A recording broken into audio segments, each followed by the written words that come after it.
ئەوانە نەک هەر شێر نین، گوناحە ئەوانە بە شێر تەشبیهکەی، چونکە خوای گەورە بە ترسەنۆک وەسفی کردوون. ئەوانە هەمیشە دنیا پەرست و ترسەنۆک بوون، ئەوانە هەمیشە ڕێوە و چەقەڵ و گورگی زاڵم و ستەمکار و ترسەنۆک و خراپکار بوون. کاکە ئەوانە خوای گەورە کردوونی بە مەیمون، کردوونی بە بەراز، لەبەر چیان؟ لەبەر ئەو زوڵم و ستەمە و خراپەیان، لەبەر ئەو نائینسانیەتەیان کە هەیان بووە، خوای پەروەردگار عیقابی لێگرتوون.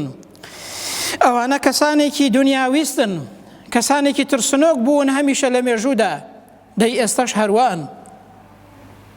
ئەوە خوای گەورە وا وەسفیان دەکات. کاتی خۆی لەگەڵ موسا پێغەمبەردا سەلات و سەلامی خوای گەورەی لەسەر بێت، خوای گەورە بۆمان باز دەکات، دەفەرمێت کاتێک کە خوای پەروەردگار فەرمووی لە ڕێگەی موسا پێغەمبەرەوە بە بەنو ئیسرائیلەکانی وت بچنە ناو ئەو شارە، هەر بەس بڕۆنە ناوی سەر دەکەون، بەس بچنە ناو ئەو شارەیە سەر دەکەون.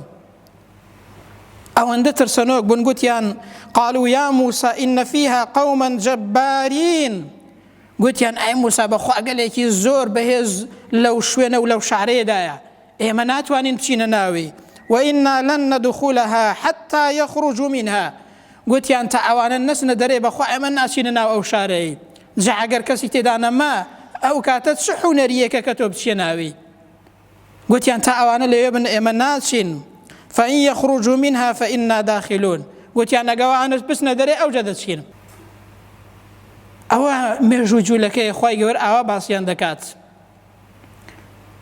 ئاوا باسییان دەکات، بە ترسنۆک باسییان دەکات، بە هەلپەرست و دنیا پەرست باسییان دەکات. ئەوە مێژووی ئەوانەیە